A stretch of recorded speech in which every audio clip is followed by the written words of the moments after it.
This episode of Jack is brought to you by Weaver Leather.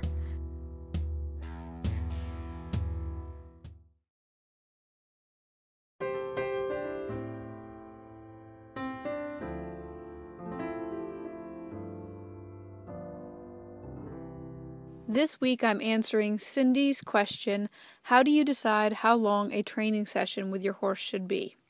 There are many factors that go into deciding how long a training session should be, but one of the most common factors that we tend to use is how much time we have. But if I could, I would encourage you to set the goal of either having an emotional or a physical goal for the day. In a training session, you're usually trying to change something either physically or mentally with the horse. If you know what your focus is, it will help you determine how long the session will be. For example, in this video, I'm riding Al, an off-the-track thoroughbred that's being retrained as a riding horse. This video is actually one entire training session, and yes, it's only about 3 minutes long. During this session, I was mostly focused on the mental training aspect. Al anticipated hard work, and I purposely chose to do some very short rides, even if that meant that on a given day I might ride him once in the morning and once in the evening.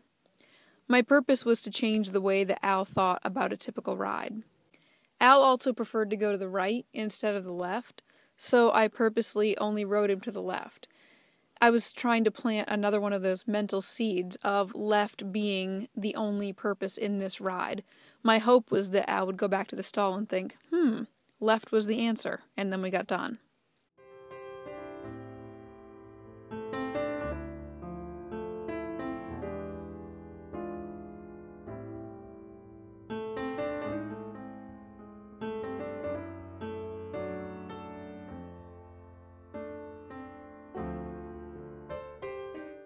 You'll also notice that I didn't try to accomplish a lot of different things in this time period. I stayed smooth and steady. There have been other horses on other days where I was trying to accomplish other goals, so my rides were drastically different.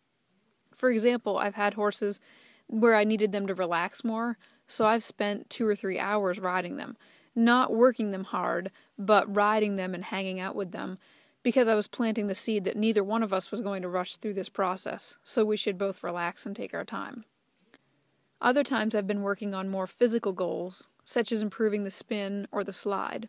Physical training often requires repetition, much like learning to dance would.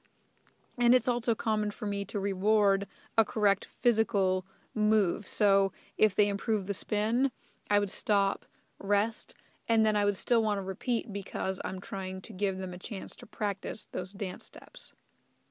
We are always training both the physical and the emotional, but I make a plan before I head out to work with my horse what will be my focus for that day, and then that determines how long my training session will be.